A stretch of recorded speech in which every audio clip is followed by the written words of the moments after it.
ضمیر سو گیا شرم کا تو جنازہ ہی نکل گیا، کبھی فرصت ملے تو ضرور سوچنا اے دگردلے کہ ماں بہن تو سب کی ہوتی ہیں، سب دکھاتے کیوں نہیں۔ ناظرین، مشہور یوٹیوبر رجب بٹ کی شادی ہو گئی ہے اور بڑی دھوم دھام سے ان کی شادی ختم ہو گئی۔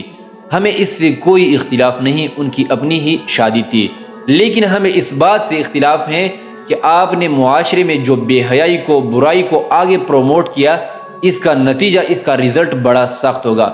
آپ تو ایک نہ ایک دن ختم ہو جاؤ گے، لیکن اس برائی کا، اس بے حیائی کا گناہ آپ کے کھاتے میں لکھی جائے گی، قیامت تک لکھی جائے گی۔ صرف اور صرف رجب بٹ کی بات نہیں کر رہا ہوں، آج کل شادیوں کا سیزن چل رہا ہے، اور جیسے ہم حالات کو دیکھتے ہیں کہ نوٹوں کی نچاور ہو رہی ہیں اور قسم قسم کے جو نخرے ہو رہی ہیں، خدا کی قسم اس سے یہ معلوم ہوتا ہے کہ یہاں پر اس ملک میں، اس دیش میں نہ انسانیت ہے اور نہ مسلمانیت ہے۔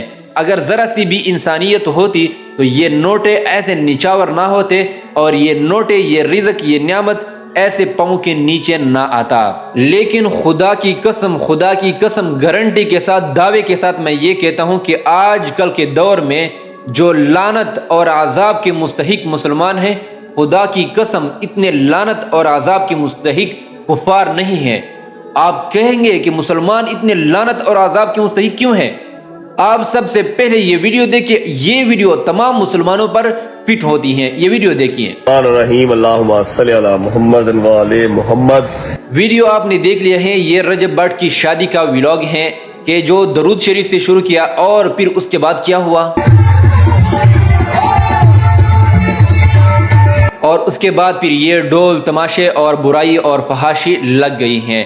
یعنی شروعات ہم بسم اللہ سے کرتے ہیں، نبی کے نام سے کرتے ہیں، اور پھر ہم آگے کون سے کاموں میں لگ جاتے ہیں۔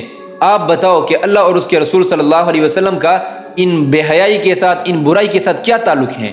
پھر کیوں اس کے شروع میں بسم اللہ پڑھتے ہو آپ؟ آج کل ہر مسلمان، ہر نمازی، ہر 5 وقتہ نمازی پکا مجرم ہے۔ وہ اس لیے کہ ہم 23 مرتبہ، 25 مرتبہ، 27 مرتبہ دن میں کہتے ہیں کہ یا اللہ ہم صرف اور صرف تیری عبادت کرتے ہیں اور تجھ سے ہی مدد مانگتے ہیں، لیکن پھر جب ہم نماز سے فارغ ہو جاتے ہیں تو ہم کن کاموں میں لگ جاتے ہیں؟ اس کا آسان مثال آپ یوں سمجھ لیجئے کہ ایک وہ شخص ہے جو نہ آپ کو جانتا ہے، نہ پہچانتا ہے، نہ اس کا آپ کے ساتھ تعلق ہے، نہ اس نے آپ کی تصدیق کی ہے، اور دوسرے نمبر پر وہ شخص ہے جو روزانہ کی بنیاد پر آپ کے گھر میں آتا ہے 25 مرتبہ، 23 مرتبہ، 27 مرتبہ، اور آپ سے بڑے بڑے وعدے کرتے ہیں، دعوے کرتے ہیں کہ میں تیرا عاشق ہوں، میں تجھ پر سر بھی قربان کر دوں گا، یہ کر دوں گا، وہ کر دوں گا، لیکن جب آپ کے گھر سے نکل جاتے ہیں تو فوراً آپ کے دشمنوں کے ساتھ بیٹھ جاتے ہیں اور آپ کی نافرمانی کرتے ہیں۔ تو آپ کو سب سے زیادہ غصہ کس بندے پر آئے گا؟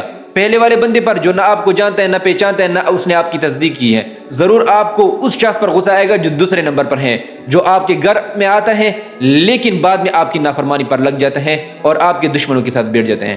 ہماری حالات بھی اسی طرح ہے کہ ہم دعوت و مسلمانیت اللہ اور اس کے رسول صلی اللہ علیہ وسلم کا کرتے ہیں، لیکن کام ہمارے سارے وہ کام ہیں جن سے اللہ اور اس کے رسول صلی اللہ علیہ وسلم نے منع کیا۔